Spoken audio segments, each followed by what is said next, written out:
بڑی مخمور نگاہوں سے وہ اپنے سامنے بیٹھی اس حسین ترین دلہن کو دیکھ رہا تھا جس کے چرچے پوری یونیورسٹی میں پھیلے ہوئے تھے، لیکن آج وہ اس کے سامنے تھی اور سائم رضا اس پر مکمل حق رکھتا تھا۔ کچھ دیر پہلے ہی ان کا نکاح ہوا تھا۔ اسے لگا تھا کہ نکاح بالکل سادگی سے ہوگا، لیکن سائم نے اپنے چند دوستوں کو ہوٹل کے اسی کمرے میں انوائٹ کیا۔ ان میں سے زیادہ تر ان کے وہی یونیورسٹی فیلو تھے جو ہمیشہ اس کے ارد گرد منڈلاتے رہتے۔ ایسا لگ رہا تھا وہ نکاح سے زیادہ کوئی ایسا فنکشن تھا جس میں اپنی جیت کا جشن منا رہا ہو، لیکن پھر بھی وہ خاموش بیٹھی رہی۔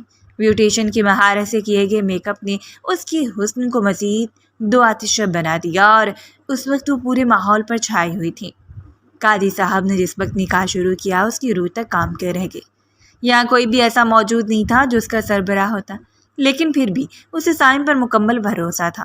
اگر وہ اسے محبت کا دعوے دار تھا تو کبھی بھی اسے اکیلا نہ چھوڑتا، اور اسی بھروسے کے تحت اس نے نکاح نامے پر دستخط کرتے ہوئے اپنا سب کچھ اس شخص کے حوالے کر دیا جو اس وقت اس کی پلکوں کو لرز جانے کا سبب بن رہا تھا۔ اب نکاح ہو گیا ہے نا؟ آپ نے کہا تھا نکاح کے بعد مجھے گھر چھوڑ دیں گے۔ بہ شام تاریکی میں بدلنے لگی تھی، لیکن شخص کی نظروں میں کوئی فرق نہیں آ رہا تھا۔ وہی سکون، وہی اطمینان، جیسے یہاں سے کہیں نہ جانا ہو۔ کتنی بری بات ہے زوجہ محترمہ، نکاح کے بعد تو شوہر کو اپنا حق دیا جاتا ہے، اس سے محبت وصول کی جاتی ہے، اور آپ جدائی کی داستان سنانے بیٹھ گئی ہیں۔ سگریٹ سلگا کر لبوں سے لگاتے ہوئے وہ ایک کوہنی بیڈ پر ٹکا کر اس کے سامنے ہی لیٹ گیا، اور لیلا نے بے چینی سے اپنے لبوں کو کچلا۔ جس دن بھائی مان جائیں گے، مجھے آپ کے ساتھ رخصت کر دیں گے، اس دن۔ دانستہ طور پر سے شرماتے اپنی بات کو ادھورا چھوڑ دیا اور سامنے بیٹھا وہ شخص کھلکھلا کر ہنس پڑا۔ یعنی تو مجھے قیامت کے دن کا وعدہ کر رہی ہو؟ وہ نہ جانے کیوں عجیب لہجے میں بات کر رہا تھا۔ لیلا نے چونک کر اسے دیکھا، لیکن تب تک وہ اس کے بے تحاشا قریب آ چکا تھا، اتنا کہ لیلا کی دھڑکنیں اسے اپنے کانوں میں سنائی دینے لگی۔ آج اتنی تم حسین لگ رہی ہو، تمہیں لگتا ہے میں رہ پاؤں گا؟ لیلا اس کی آنکھوں میں محبت کی داستان پڑھ کر فخر محسوس کر رہی تھی۔ وہ یونیورسٹی کا سب سے مغرور اور حسین لڑکا اس پر اپنی جان بانٹتا تھا۔ اسے یاد تھا کہ کیسے وہ 2 سال سے نہ جانے کتنی بار اسے اپنی محبت کا اقرار کر چکا تھا، کتنے وعدے، کتنی قسمیں، اور بالآخر آج ان وعدوں اور قسموں کو تکمیل کا درجہ مل گیا۔ آج مجھے تمہارے لبوں کی پیاس کو اپنے لبوں سے چننا ہے۔ وہ مخمور ہو کر اس کے لبوں پر رکھنے لگا، جبکہ لیلا ذرا سا کام کر دور ہوئی۔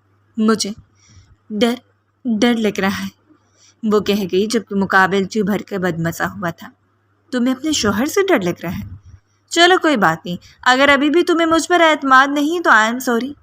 جلدی سے اپنے دونوں ہاتھوں کٹاتے ہوئے پیچھے ہٹا، جبکہ اس کی یہی ناراضگی تو لیلا کی سب سے بڑی کمزوری تھی۔ نہیں، وہ جب کافی دیر تک بات نہیں بن پائی تو بھیگی لبوں سے رونے لگی اور مقابل اس کے آنسوؤں کو لبوں سے چن لیا۔ ایک بے قراری تھی، ایک جنون تھا، اور اس جنون میں وہ بھیگتا چلا جا رہا تھا۔ میں تمہیں صبح اپنے پہلو میں کھڑا کرتے ہوئے سب کے سامنے کہوں گا کہ تم میری بیوی ہو، اور پورے حق سے کہوں گا۔ تم جانتی ہو نا کہ سائم قریشی کسی سے نہیں ڈرتا۔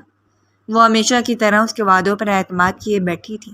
سائم اپنے لب جا بجا اس کے نقوش پر اتار رہا تھا، جبکہ وہ سلگتی جا رہی تھی۔ کچھ دیر پہلے کا خوف زائل ہوتا جا رہا تھا۔ سائم کی قربت جان لیوا تھی، وہ اسے محبت کرتی تھی، جیسے وہ تڑپ رہا تھا بالکل اسی طرح تڑپتی آئی، لیکن بس محبت میں کچھ حدود قائم کرنا اس کی ذاتی پسند کا معاملہ تھا۔ لیکن آج نکاح نامے پر دستخط کروا کر سائم نے ہر ایک حدود کو توڑ دیا۔ اس وقت بھی وہی میٹھی سرگوشیاں کر رہا تھا، جن سرگوشیوں کے اثر میں وہ نہ جانے کتنے عرصے سے ڈوبی ہوئی تھی۔ تمہیں کسی سے نہیں ڈرنا، پوری دنیا سے بھی نہیں، کیونکہ تمہارے پاس میں ہوں۔ جانتی ہو نا تم؟ اس شخص کے لمس کی طرح اس کی سرگوشیاں بھی جان لیوا تھیں۔ وہ اقرار کر رہا تھا، وعدے اور قسمیں، جبکہ محبت میں بھیگتی ہوئی لڑکی نہیں جانتی تھی کہ اگلی صبح اس کے لیے کون سی قیامت اور طوفان لے کر آنے والی ہے۔ اس کے ہاتھوں کی انگلیوں میں اپنی انگلیاں پھنسا کر سائم نے اس کے دونوں ہاتھوں کو قید کر کے اس کی گردن میں منہ چھپا لیا۔ باہر شام تاریکی کی چادر اوڑھ کر انگڑائی لیتی ہوئی سکون کرنے لگی، جبکہ اندر 2 دلوں میں ہلچل مچی ہوئی تھی۔ ایک بے چینی تھی، بے قراری، سلگنا، اور ان سب میں جنون کی آمیزش۔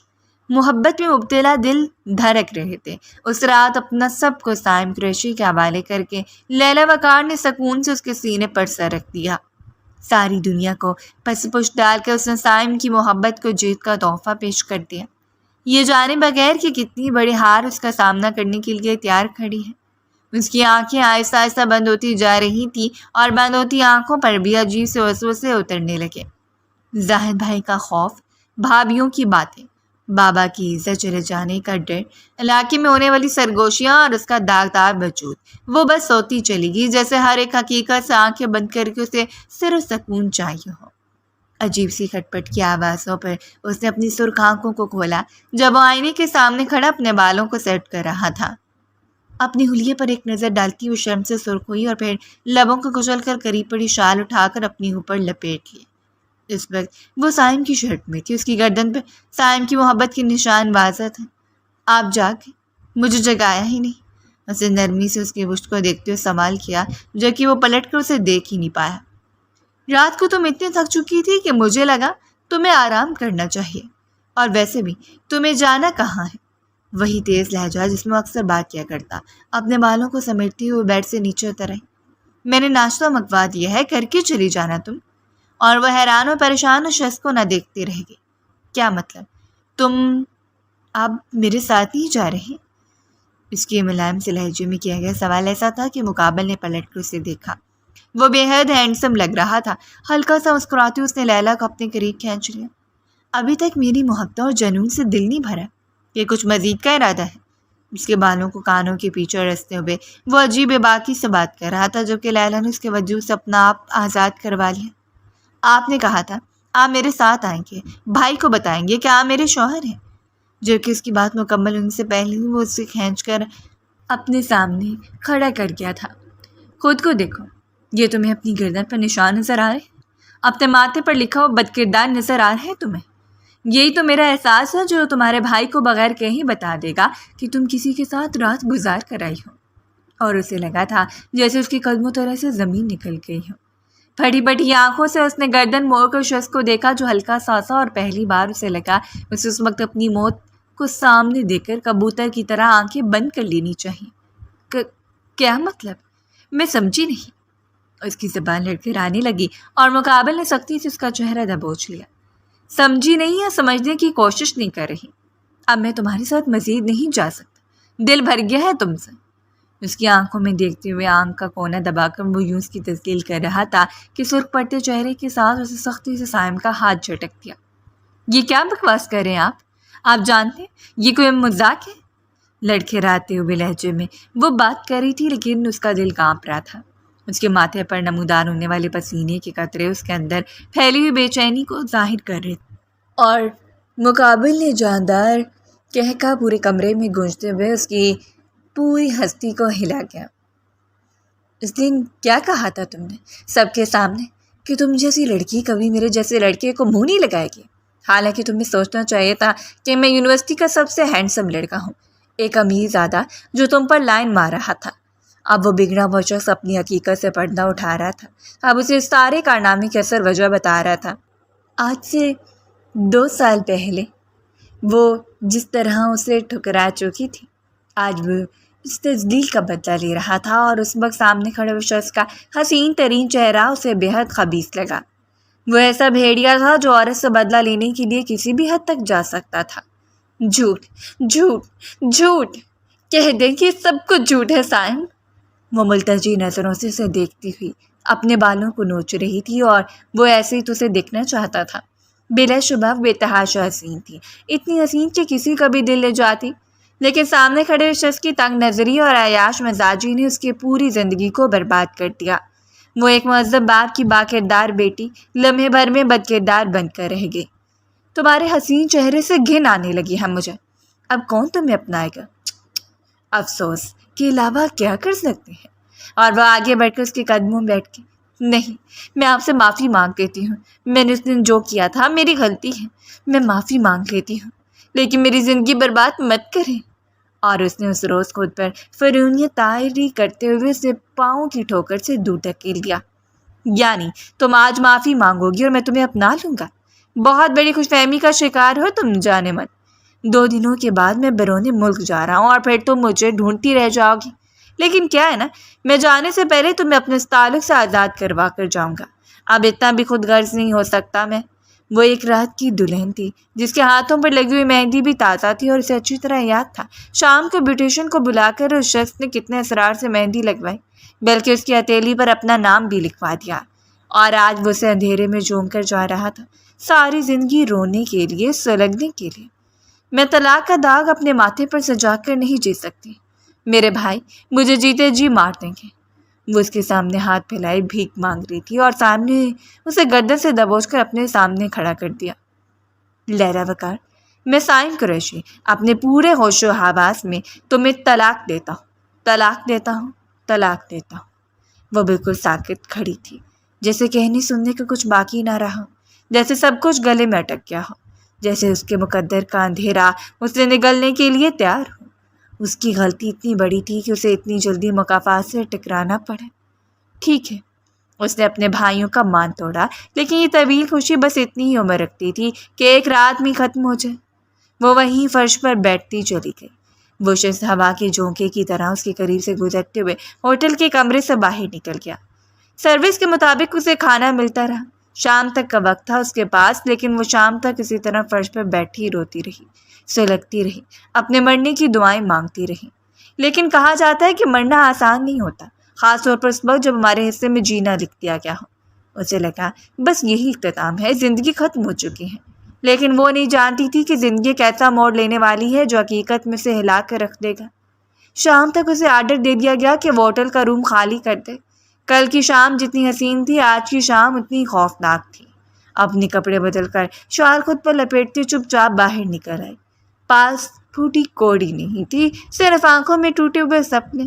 اس کے پاس کوئی راستہ نہیں تھا، وہ اگر یہاں سے واپس جاتی تو مار دی جاتی۔ اپنے بھائیوں کے بارے میں اسے معلوم تھا، وہ اسے ایک لمحے کے لیے بھی برداشت کرنے والے نہیں تھے، لیکن اس کے علاوہ اور کوئی راستہ بھی نہیں تھا۔ لوگوں کے سامنے روتے ہوئے ہاتھ پھیلا کر اس نے گھر جانے کا کرایہ مانگا۔ کچھ لوگوں نے ترفر سے اسے دیکھا، کچھ نے اس کے بارے میں اندازے لگائے، اور کچھ مہربان لوگوں نے اس کی ہتھیلی پر چند نوٹ رکھ دیے۔ وہ رکشے میں آ کر بیٹھی اور پھر چپ چاپ سر جھکائے بیٹھی رہی، جب تک کہ رکشے والے نے اسے مطلوبہ جگہ پر نہیں اتارا۔ وہ اس کا علاقہ تھا جہاں وہ پوری ٹھاٹھ سے آیا کرتی، لیکن آج ہارے ہوئے قدموں کو گھسیٹ کر اپنے ہی باپ کے دروازے پر کھڑی تھی۔ دروازہ کھولنے کے لیے اس کا بھائی ہے، بڑا بھائی زاہد، وہ جو اس کے لیے باپ کا درجہ رکھتا تھا، جس نے بابا کے گزر جانے کے بعد اسے ہمیشہ اپنی آنکھوں سے لگا کر رکھا۔ اس نے ہاری ہوئی نظروں سے اپنے بھائی کو دیکھا اور پھر پھوٹ پھوٹ کر رو پڑی، جبکہ زندگی میں پہلی بار زاہد نے اس کے بازو کو دبوچ کر اسے اندر لا کر پٹک دیا۔ اس میں اتنی ہمت نہیں تھی کہ اسے اس کی بربادی کی داستان پوچھتا۔ اس کے حلیے سے جو ظاہر ہو رہا تھا وہ اسے کبھی بھی نظریں نہیں چرا سکتا تھا۔ وہ بس سر جھکائے روتی رہی جب تک کہ اسے اپنی بھابھی کی چیخو پکار سنائی نہیں دی۔ وہ اسے بدکردار کہتے ہوئے پوچھ رہی تھی کہ وہ کس کے ساتھ رات گزار کر آئی ہے، کس کے ساتھ منہ کالا کر کے بھائیوں کی عزت کو دھجیاں اڑاتی ہیں۔ اور پھر ساتھ والے گھر سے اس کا بھائی فرحان نکلا، اس کے پیچھے بھابھی رمیسا۔ فرحان اسے بالوں سے دبوچ کر مارنا شروع کر دیا۔ وہ مار کھاتی رہی، کسی جانور کی طرح پڑی رہی، لیکن اپنے منہ سے ایک لفظ بھی نہیں کہا، جب تک کہ زاہد اس کے سامنے نہیں بیٹھ گیا۔ وہ اسے دیکھتے ہوئے اس کے سامنے ہاتھ جوڑ چکا تھا اور اس نے تڑپتے ہوئے اپنے بھائی کے ہاتھ تھام لیے۔ مجھے معاف کر دے بھائی، بہت بڑی غلطی ہو گئی مجھ سے۔ اس نے رو رو کر اپنی آنکھوں کو سرخ کر لیا تھا، لیکن کوئی بھی اس پر رحم کھانے والا نہیں تھا، نہ ہی اس کی حرکت ایسی تھی کہ اس پر رحم کھایا جاتا۔ راحیلہ نے زاہد سے کہہ دیا تھا کہ آج تک وہ ہمیشہ اس کے معاملے میں مداخلت کرتا آیا ہے، لیکن آج کوئی بھی مداخلت کام نہیں کرے گی۔ جس طرح اس نے اپنے بارے میں بتایا کہ اس نے سائم رضا قریشی سے نکاح کیا اور پھر ایک رات گزارنے کے بعد وہ اسے طلاق تھما کر فرار ہو گیا۔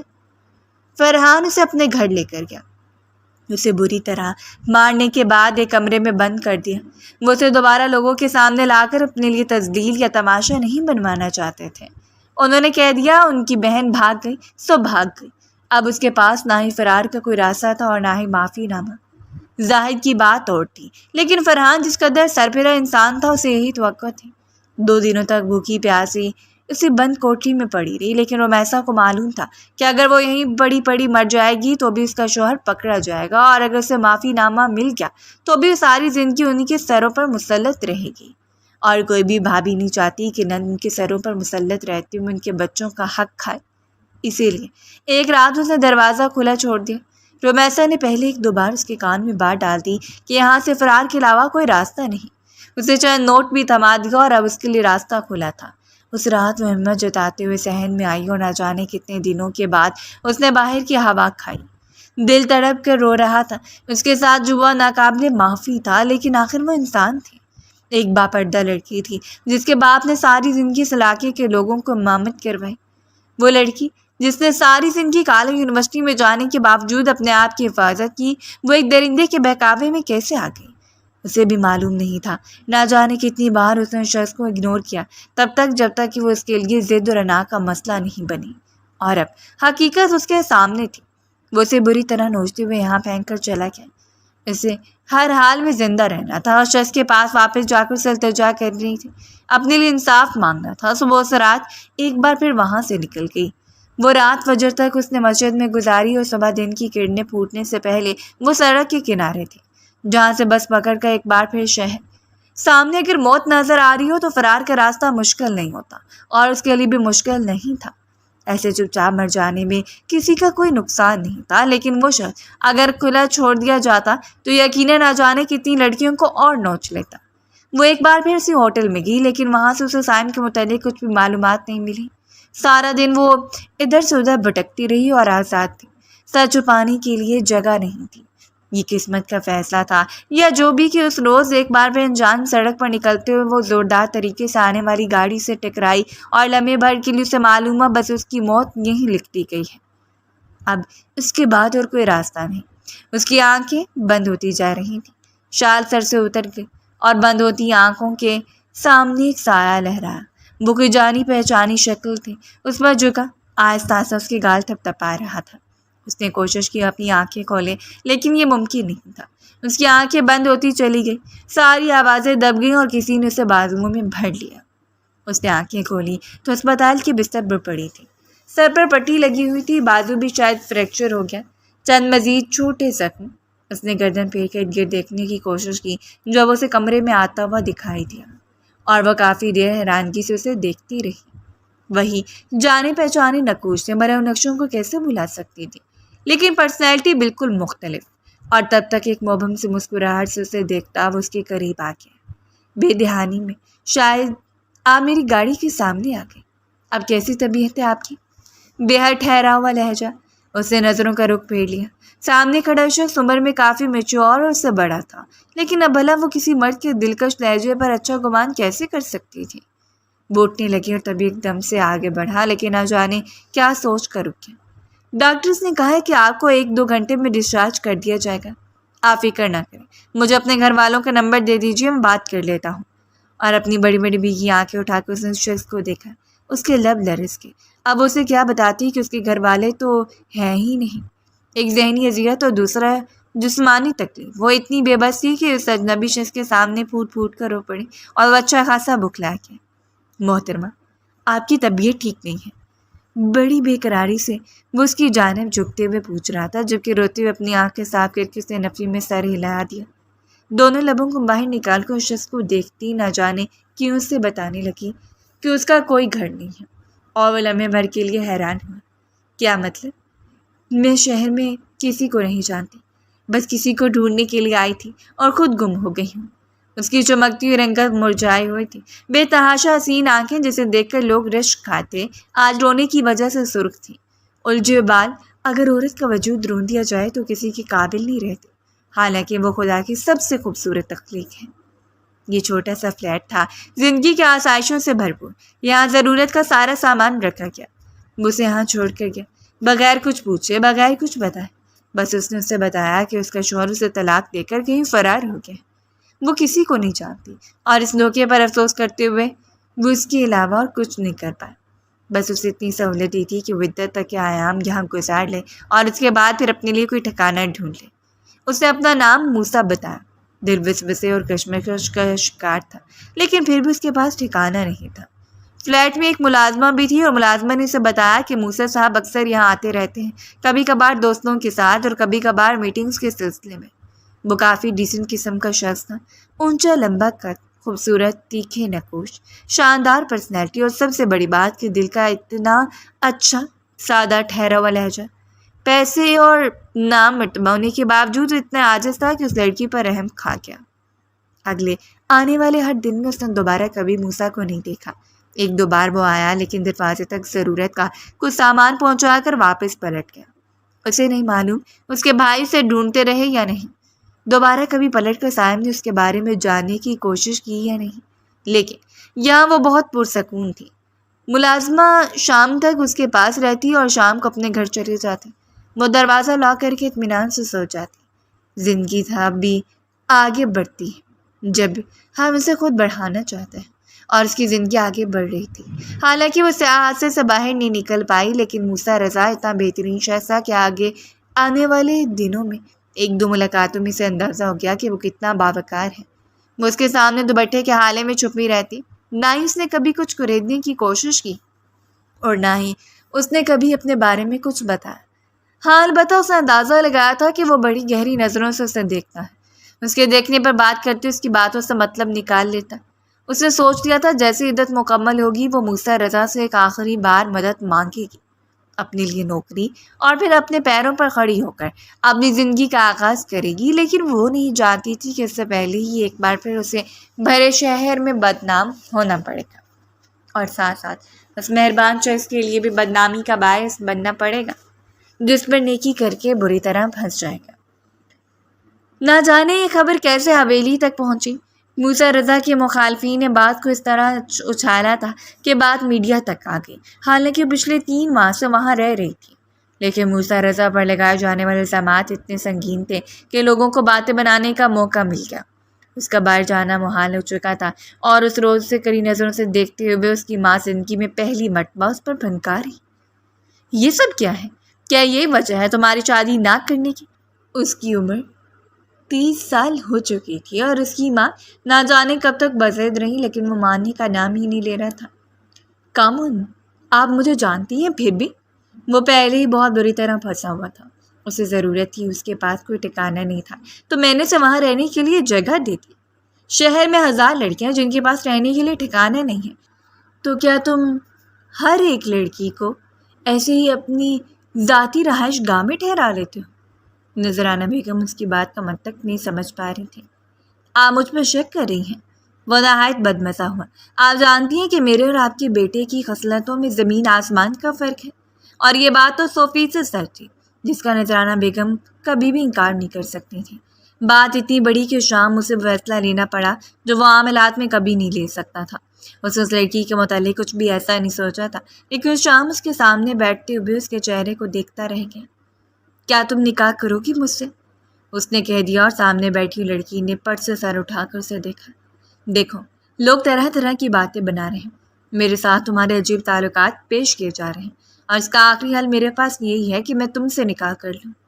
نکاح، محبت، یقین، ان ساری باتوں سے اس کا ایمان ایسے اٹھ گیا کہ وہ چاہنے کے باوجود کسی پر یقین نہیں کر سکتی تھی۔ آج چاہے جو بھی اس کے سامنے آ کر اسے نکاح کی پیشکش کرتا، ایک بار تو پچھلے حادثے کو اس کا ذہن دہراتا۔ میں اگر آپ کے لیے مجبوری بن گئی ہوں تو میں واپس جانے کے لیے تیار ہوں۔ ویسے بھی میری عدت ختم ہو چکی ہے۔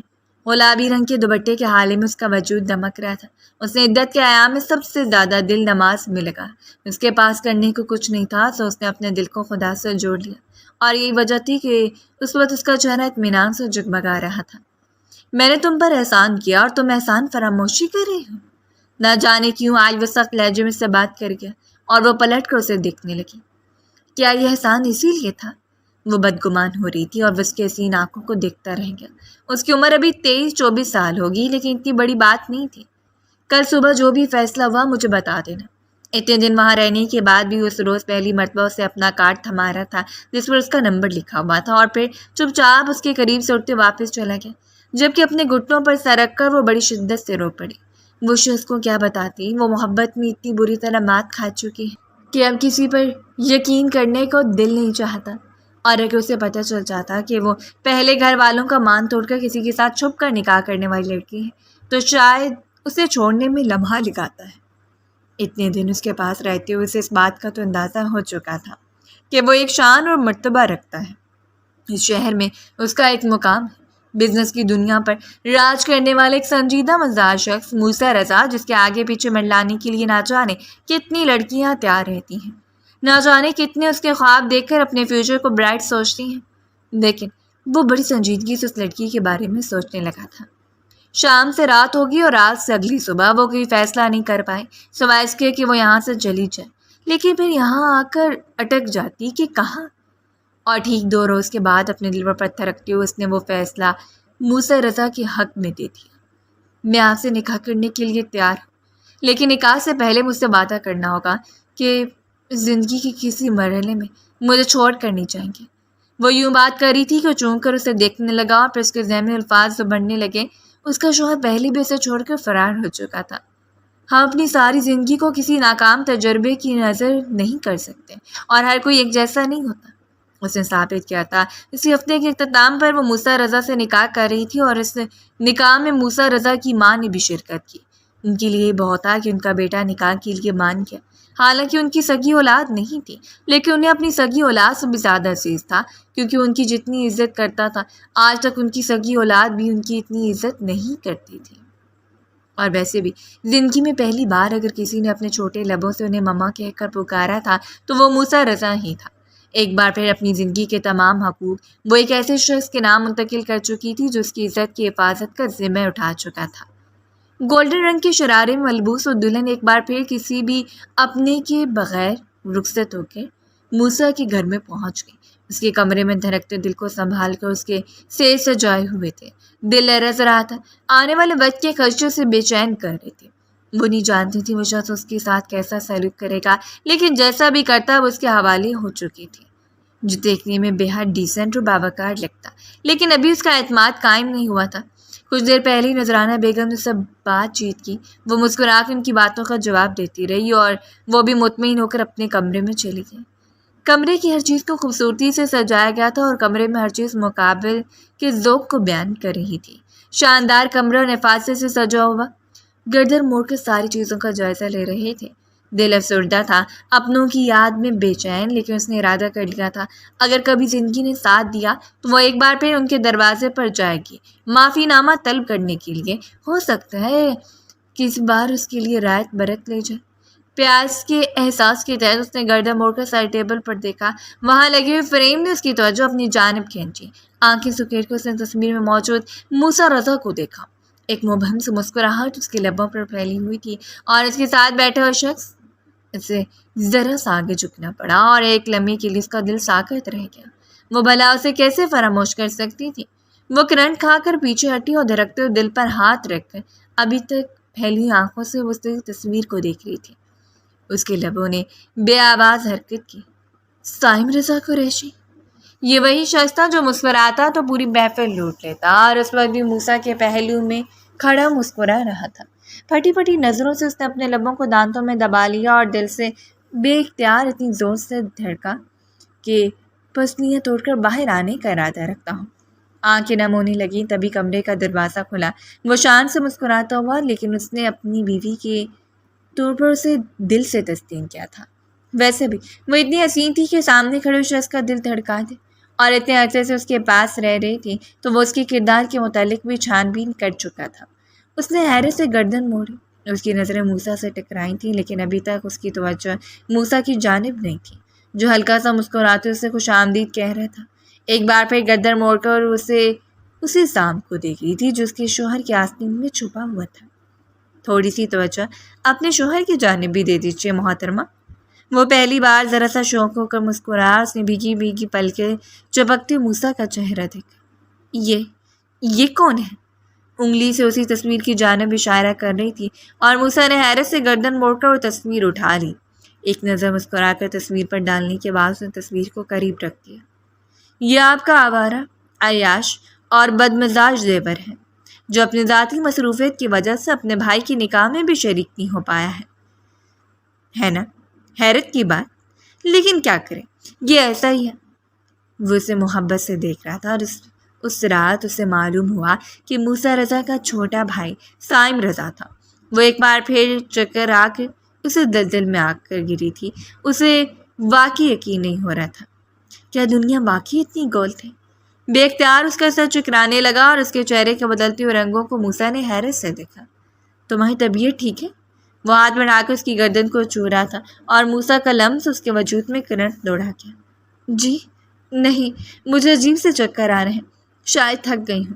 حالانکہ اس نے سوچا تھا کہ وہ آج رات اسے اپنی زندگی کے تمام واقعات کے متعلق آگاہ کر دے گی، لیکن اب اس میں ہمت نہیں تھی۔ اس کا وجود کسی ہلکے تنکے کی مانند بے جان ہو رہا تھا، اور مقابل نے اسے کمر سے تھام کر اپنے قریب کر لیا۔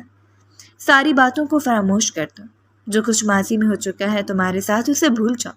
اب تم میری پناہ میں ہو، میری دسترس میں ہو، میری بیوی ہو، اور موسیٰ رضا اپنی ذمہ داریوں کو سنبھالنا جانتا ہے۔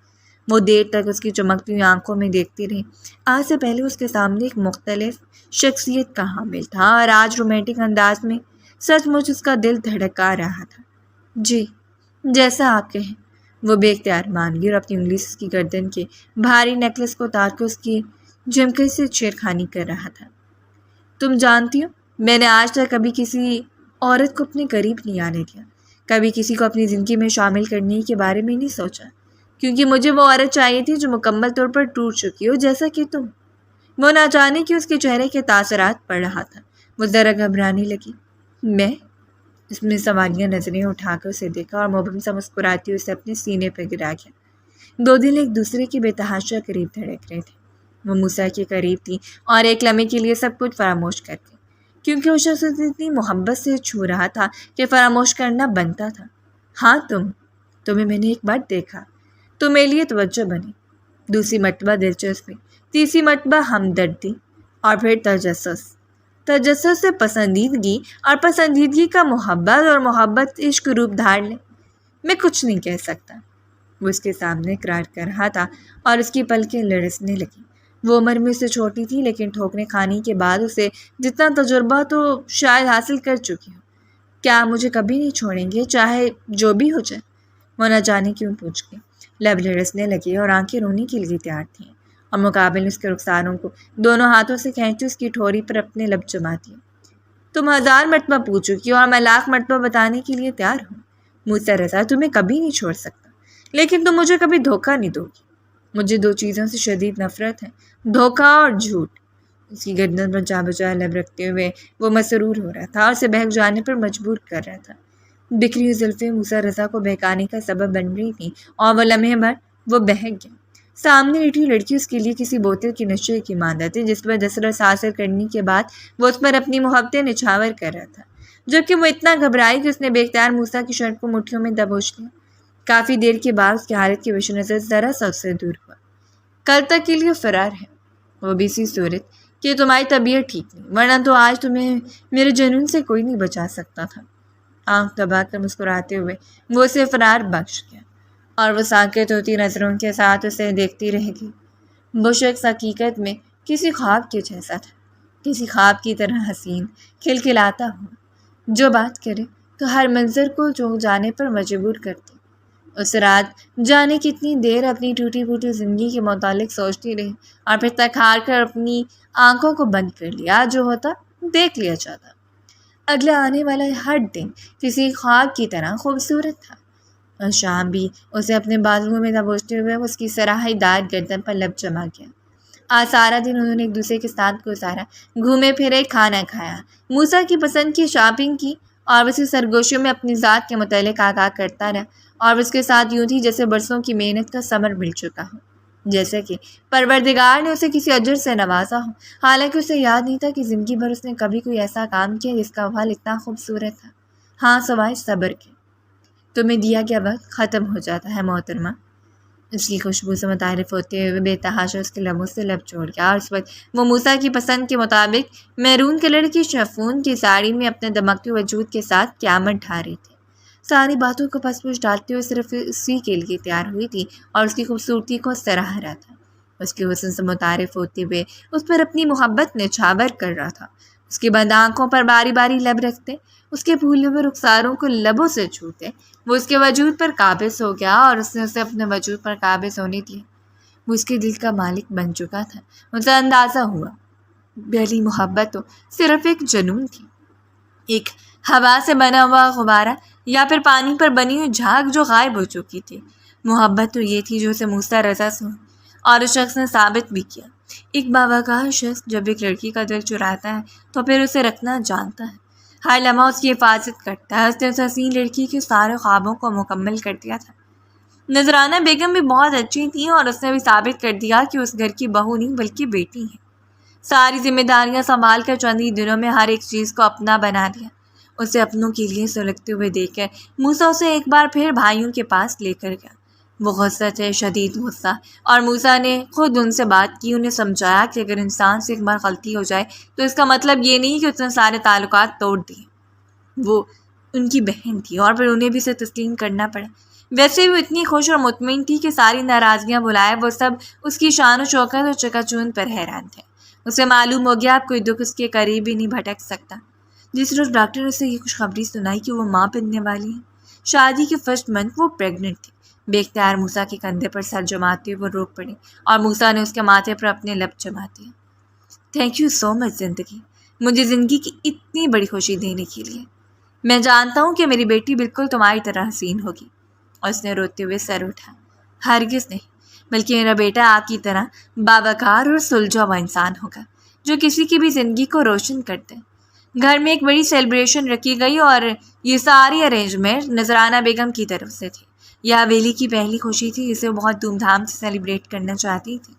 گرے کلر کے کامدار جوڑے میں اس کا وجود دمک رہا تھا۔ وہ شام بے حد حسین تھی اور سارا نور گویا اس کے حسین چہرے پر بکھر گیا۔ اب تک اس نے اپنے سامنے کھڑے شخص کو نہیں دیکھا جسے وہ اب تک فراموش کر چکی تھی۔ موسیٰ اس کے پہلو میں کھڑا تھا۔ وہ ایک سرپرائزنگ انٹری تھی جس کے بارے میں صرف نذرانہ بیگم جانتی تھی۔ وہ دونوں ایک دوسرے کو ساکت نظروں سے دیکھ رہے تھے۔ ایک لمحے کے لیے سامنے کھڑی لڑکی کو لگا جیسے اس کی ساری خوشیاں پھیکی پڑ گئی ہیں، جیسے خوشیوں کے چاند میں گرہن لگانے کے لیے شخص دوبارہ اس کی زندگی میں آ گیا ہے۔ اور وہ بھی یوں ہی پھٹی پھٹی نظروں سے اسے دیکھ رہا تھا جب تک کہ موسیٰ نے آگے بڑھ کر اسے گلے سے نہیں لگا لیا۔ وہ حیران و پریشان کھڑا رہا۔ اس کی نظر اس لڑکی پر جا رہی تھی، حالانکہ موسیٰ نے اسے اپنے نکاح کی کوئی تصویر نہیں بھیجی، صرف اسی ناراضگی کی وجہ سے کہ وہ جب تک آ کر بھابھی سے اسے نہیں ملے گا تب تک وہ کچھ نہیں دیکھ سکتا، لیکن نہیں جانتا تھا کہ یہاں کر اسے اتنا بڑا سرپرائز ملے گا۔ وہ لڑکی جسے میں یہاں سے جانے کے بعد فراموش کر چکا تھا، جس کا گاہے بغاہے خیال آتا بھی تو سر جھٹک دیتا۔ وہ لڑکی اسی کے گھر میں اسی کے بھائی کے پہلو میں جم کر کھڑی تھی، اور سب سے حیران کر دینے والی بات یہ تھی کہ اس کے بھائی کے بچے کی ماں بننے والی تھی۔ اور یہ بات جس وقت نذرانہ بیگم نے اس کے سامنے دہرائی، وہ ایک بار پھر گردن موڑ کر اسے دیکھتا رہا، جبکہ اس لڑکی نے دوبارہ اس پر توجہ ہی نہیں دی۔ وہ نظریں پھیر کر اپنے شوہر کے ساتھ مسکراتی کھڑی رہ گئی۔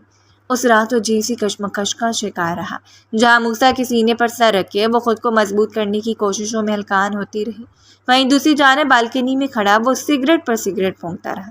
یہ تو سچ تھا کہ وہ آج بھی اتنی حسین تھی جتنی کہ آج سے پہلے، یعنی اس حادثے نے اس کا کچھ نہیں بگاڑا۔ اس شخص کے چلے جانے کا اس کی زندگی پر کوئی اثر نہیں ہوا۔ وہ صرف ایک ضد تھی، ایسا نہیں تھا کہ اس سے محبت نہیں کرتا تھا، بس دوستوں کی ضد، عیاش طبیعت، اور سب سے بڑی بات اپنے ٹکرائے جانے کا بدلہ لینے کے لیے اس نے وہ قدم اٹھایا جس کے بعد چین اور سکون تو اس کی زندگی سے نکل چکا تھا۔ نہ جانے کتنی بار وہ خیال بھٹک بھٹک اسے ستاتا، کیا ہو جاتا اگر اس روز سے معاف کر دیتا؟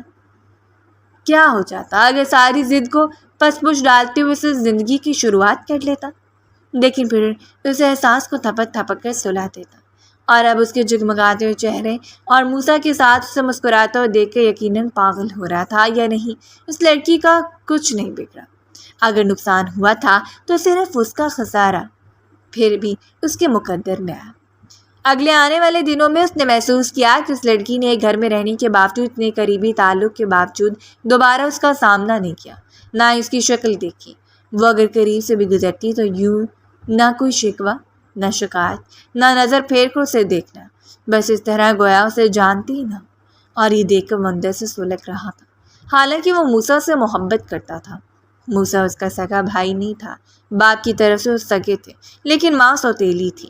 موسیٰ اس گھر کا بڑا بیٹا تھا، اس کا بڑا بھائی، جس میں آج تک اس نے اپنے بابا کو دیکھا، لیکن اس بار نہ جانے کیوں اسے موسیٰ کی مسکراہٹ زہر لگتی۔ وہ کوشش کے باوجود اس احساس کو جھٹک نہیں پاتا کہ اس حسین مسکراہٹ کے پیچھے اس لڑکی کا ہاتھ ہے۔ اور اس روز تو حد ہی ہو گئی۔ وہ گھر میں داخل ہوا تھا، کافی کی شدید طلب تھی۔ ملازمت سے کافی کا کہنے کے لیے کچن کی جانب بڑھا، جہاں سے آنے والی سرگوشی نے اس کے قدموں کو ساکت کر دیا۔ شاید موسیٰ کچن میں تھا اور اس کے ساتھ وہ بھی جس کی کھنکتی چوڑیاں اور دل فریب ہنسی نے اس کے قدموں کو تھم جانے پر مجبور کر دیا۔ آج تمہارا شوہر گھر ہے کہ تو تمہیں سے ٹائم دینا چاہیے اور تم یہاں کچن میں گھسے ہوئے، حد ہے بیگم۔ موسیٰ شکوہ کر رہا تھا اور وہ بھی بہت رومانٹک انداز میں، جبکہ وہ موسیٰ کی بات پر کھلکھلا پڑی۔ میں جان بوجھ کر نہیں آئی موسیٰ، آپ کی بیبی نے مجھے تنگ کیا کہ میں اپنے لیے چائے بناؤں، اسی لیے چلے آئی۔ سرخ چہرے کے ساتھ اس نے مسکراتے ہوئے کہا اور موسیٰ کو اس پر جی بڑھ کر پیار آیا، اسی لیے جھکتے اس کے رخساروں پر باری باری لب رکھتے اسے اپنے قریب کھینچ لے۔ ویسے بیبی کے بابا کا بھی موڈ رومانس کے لیے ہو تو؟ اب بچہ خاصا گڑبڑا گئی، جبکہ باہر کھڑے شخص کی مٹھیاں زور سے بند ہوئی۔ پیر پٹکتے ہوئے وہ وہاں سے اپنے کمرے میں چلا گیا، لیکن کمرے میں جانے کے بعد اس نے کمرے کی ہر چیز کو زمین بوس کر دیا۔ شدید اس طرح میں اس وقت وہ اپنی ہی لگائی ہوئی آگ کو بجھا رہا تھا۔ اس نے سوچ لیا اگر وہ خوش نہیں ہے تو وہ اسے بھی خوش نہیں رہنے دے گا، ضرور ایک بار پھر اس کی زندگی میں مداخلت کرے گا، اسے موسیٰ کی زندگی سے نکال کر در بدر کر دے گا۔ اسی لیے شام موسیٰ کی غیر موجودگی میں دھڑک اس کے کمرے میں چلا گیا۔ وہ آئینے کے سامنے کھڑی بال بنا رہی تھی، سائم کو اندر آتا ہوا دیکھ کر پلٹ کر اسے دیکھنے لگی اور آنکھوں سے گویا زہر نکلنے لگا تھا۔ کیوں آئے ہو تم یہاں خبیث انسان؟ وہ دانت پیستے ہوئے پھنکاری، جبکہ سائم نے آگے بڑھ کر بدتمیزی کرتے اس کا بازو دبوچ لیا تھا۔ کیوں؟ اب میں تمہیں خبیث لگ رہا ہوں کیونکہ آپ محبت کی پینگے میرے بھائی کے ساتھ چڑھا رہی ہو تم؟ وہ بولا تو عجیب سی جیلسی تھی۔ تم نے کیا سوچا تھا مجھے برباد کر دو گے، لیکن دیکھ لو خدا نے مجھے پھر سے نہ سنوارا ہے، میری زندگی میں موسیٰ کو بھیج دیا ہے۔ وہ دانت پیستے اسے خود سے دور دھکیل چکی تھی۔ خدا نے تمہاری زندگی میں موسیٰ کو بھیجا ہے یا تم نے خود موسیٰ کو ڈھونڈا ہے؟ مرد بدلنے کی عادت نہیں گئی تمہاری؟ مجھ سے ہاتھ چھڑوا کر کسی اور کے ساتھ عیاشیاں؟ کہیں ایسا تو نہیں کہ تمہارے پیٹ میں موجود بچہ بھی؟ اس سے پہلے کہ وہ مزید کچھ کہتا، ایک زناٹے دار تھپڑ اس کے منہ پر جا پڑا اور دوسرے لمبے سے گردن سے دبوچتے ہوئے وہ خود سے دور پھینک چکی تھی۔ یہ سب کچھ اتنا اچانک وہ سنبھل ہی نہیں پایا اور اس سے پہلے کہ پلٹتا اس نے زور سے پھنکارتے اسے گڑبڑانے پر مجبور کر دیا۔ خبردار، اگر میرے کردار یا میرے بچے کے بارے میں کوئی بھی بات کرنے کی کوشش کی تو اگر تمہارے مقدر میں جلنا لکھا ہے تو ساری زندگی جلتے رہو۔ تم جیسے گھٹیا انسان سے اور کچھ توقع بھی نہیں کی جا سکتی۔ اتنی تذلیل وہ بھی سائم رضا کی۔ وہ اٹھا، لیکن اس سے پہلے ہی وہ گلدان اٹھا چکی تھی۔ میں تمہارا سر پھاڑ دوں گی اور اگر اگلی بار میری زندگی میں مداخلت کی کوشش بھی کی تو میں تمہیں زہر دے کر اس دنیا سے رخصت کر دوں گی۔ اس بار وہ بزدل نہیں تھی، اس کے پہلو میں کھڑا شخص مضبوط تھا جو اس کی حفاظت کرنا جانتا تھا۔ اس وقت بھی کمرے کے دروازے پر کھڑا یہ سب کچھ سن چکا تھا۔ جہاں اس کے بھائی کی بات نے اس کا خون کھولا دیا، وہیں اپنی بیوی کو مضبوطی سے اپنی حفاظت کرتا ہوا دیکھ کر اس کا سر فخر سے بلند ہو گیا۔ اس کی بیوی نے اسے اسی رات بتا دیا تھا سائم کے متعلق جس رات سائم واپس آیا، لیکن وہ خاموش رہا۔ یہ بات قابل غور تھی کہ اس کے بھائی نے ایک لڑکی کی زندگی برباد کر دی، لیکن ابھی وہ دیکھنا چاہتا تھا اس میں کتنی انسانیت بچی ہے، اور اس وقت بھی اسی سرخ نظروں سے دیکھتا وہ وارن کر رہا تھا۔ چیخ و پکار سن کر نذرانہ بیگم بھی کمرے میں آ گئی اور اپنے بھائی کو سامنے دیکھ کر بچہ خاصا گڑبڑا کر اس کی جانب بڑھا۔ بھائی، یہ عورت پہلے میرے ساتھ رہی ہے، لیکن اس سے پہلے ہی موسیٰ نے اس کی گریبان پکڑ لی۔ ہاں، پہلے تمہارے ساتھ رہی ہے، تم نے اسے نکاح کیا، ایک رات گزاری اور پھر فرار ہو گئے۔ اور کچھ ہے تمہارے پاس بتانے کے لیے یا وہ بھی میں بتاؤں؟ وہ دھاڑا تو سائم کی رنگت پھیکی پڑ گئی۔ آج کے بعد اس کے آس پاس منڈرانے کی یا کوئی بھی بات کرنے کی کوشش کی تو یاد رکھنا مجھ سے برا کوئی نہیں ہوگا۔ اس نے کہتے ہوئے اسے اپنے کمرے سے باہر نکال دیا، اور وہ گھر موسیٰ کا تھا۔ چاہے وہ پراپرٹی میں حقدار تھا، لیکن وہ سب کچھ موسیٰ کی مانگ کا تھا۔ نذرانہ بیگم تو حیران و پریشان اپنے بیٹے کے کارنامے سنتی رہ گئی۔ انہیں معلوم تھا وہ عیاش مزاج ہے، لیکن اس قدر وہ نہیں جانتی تھی۔ آگے بڑھ کر انہوں نے اسے روتی ہوئی لڑکی کو اپنے ساتھ لگا لیا۔ مجھے معاف کر دو بیٹا، شاید میری ہی تربیت میں کوئی کمی رہ گئی تھی۔ وہ ماں ہو کر ہار گئی، جبکہ لیلا نے تڑپ کر ان کی جانب دیکھا۔ نہیں آنٹی، اگر آپ کی تربیت میں کمی رہتی تو موسیٰ کی تربیت بھی خراب ہوتی۔ بس کچھ لوگ ہوتے ہیں جن کے حصے میں خدا پھٹکار لکھ دیتا ہے۔ وہ آخری بار تھا جو وہ کسی کی کڑوی باتوں پر روئی۔ اس نے اپنے شوہر سے وعدہ کر لیا تھا کہ آج کے بعد وہ کبھی بھی اپنے ماضی کے کسی تذکرے پر آنسو نہیں بہائے گی، کسی کے سامنے کمزور نہیں ہوگی، کیونکہ ایک مرد ایک عورت کو تب تک توڑ دیتا ہے جب تک کہ وہ اسے کمزور لگتی. جس روز وہ بہادر بن کے اس کے سامنے آئے اس روز اس کی ہمت نہیں پڑتی کہ اس کی جانب انگلی اٹھا کر دیکھے، اور یہی معاشرے کی حقیقت ہے. اسی ضد کو سینے سے لگا کر اپنے بھائی سے الگ ہو گیا. موسیٰ نے اس کا سب کچھ اس کے حوالے کر دیا تھا. نذرانہ بیگم شروع سے موسیٰ کے حوالے تھی اور اب بھی وہ انہیں دل و جان سے تسلیم کیے ہوئے تھا، کیونکہ وہ ان کی ماں تھی. اس دن اس دنیا میں اپنوں کا احساس مزید بڑھ گیا. جس دن اس نے اپنی ننھی سی گڑیا کو ہاتھوں میں اٹھا کے اس کے ماتھے پر اپنے لب رکھے. جس طرح اچانک لیلا کی طبیعت خراب ہوئی تھی، ہسپتال تک پہنچتے پہنچتے اس کی جان نکل گئی. وہ اب کسی کو کھونا نہیں چاہتا تھا، نہ ہی اس میں ہمت تھی کھونے کی. لیلا کی چیخو پکار نے اسے بکھلا جانے پر مجبور کر دیا تھا اور وہ ڈرا بھی. بھلا موسیٰ رضا کی بس میں تھا کہ وہ اسے کھو دیتا؟ ہرگز نہیں. اپنی زندگی کو کون کھونا چاہتا ہے؟ اور اس وقت اس کے ماتھے سے ماتھا ٹکا کر نرمی سے اس کے لبوں کو چھوتے وہ اسے قدموں میں جنت لانے کی مبارکباد دے رہا تھا. آپ نے دیکھی ہماری بیٹی؟ اس نے ملائم سے آواز میں پوچھا. بالکل دیکھی ہے، بالکل تمہاری طرح، بے تحاشا حسین. اور اس شخص کی باتوں پر آج بھی وہ سرخوتی پلکیں جھکا لیا کرتی. پھر میں دعا کرتی ہوں کہ اسے سنبھالنے کے لیے خدا ایک موسیٰ رضا کو بھی بھیج دے، جسے ہمیشہ کے لیے اپنے وجود میں چھپا کے رکھے، کیونکہ موسیٰ رضا کے بغیر لیلا وقار کا کوئی وجود نہیں. وہ کبھی بھی اسے محبت کے اقرار نہ کرنے والی لڑکی اقرار کرتی جا رہی تھی، اور وہ اس کی آنکھوں سے ان شفاف قطروں کو چنتے اس کے اقرار کو سن رہا تھا. بلا شبہ اس کا دل دھڑک رہا تھا. وہ دونوں نہ آنکھوں سے مسکرا رہے تھے. محبت ان کے دلوں میں عشق کا مقام حاصل کر لیا، اور جب محبت کو عشق کا مقام حاصل ہو جائے تب وہ معتبر درجہ اختیار کر لیتی ہے. اس روز ہاسپٹل میں آیا تھا معافی مانگنے کے لیے، ان سے ملنے کے لیے، اپنی بھتیجی کو دیکھنے کے لیے. آخر رشتوں کے لیے کون نہیں تڑپتا؟ لیکن موسیٰ نے اسے ملاقات کرنے کے بعد سے واپس بھیج دیا. وہ نہیں چاہتا تھا کہ لیلا اسے دیکھے اور اس کے دل میں ایک بار پھر افسردگی جاگ جائے. وہ رشتوں کے درمیان الجھنوں میں پھنس کر ایک بار پھر مسکرانا بھول جائے. اسے رشتوں کو اپنی حدود میں رکھنا آتا تھا، اور اس کی اسی بات پر تو اس نازک سی لڑکی کو فخر تھا کہ خدا نے اسے اتنے اچھے شخص سے نوازا. زندگی ہر بار دوسرا موقع نہیں دیتی. اپنے لیے منتخب شخص کے بارے میں چھان بین کریں. صرف اس کی چمکتی ہوئی آنکھیں، ٹھہرے ہوئے لہجے، بہترین وجاہت اور میٹھی باتوں پر یقین نہ کریں، بلکہ اس کے دل میں اتر کر قرت دیں، کیونکہ یہ آپ کی زندگی کا معاملہ ہے، کوئی تجربہ گاہ نہیں جس پر ایک تجربہ غلط ہوا تو آپ دوسرا کر لیں گے. امید ہے ہماری آج کی اسٹوری آپ کو پسند آئی ہوگی. اگر اسٹوری پسند آئے تو اپنا فیڈ بیک لازمی شیئر کریں اور ہمارے چینل کو لازمی سبسکرائب کریں. شکریہ.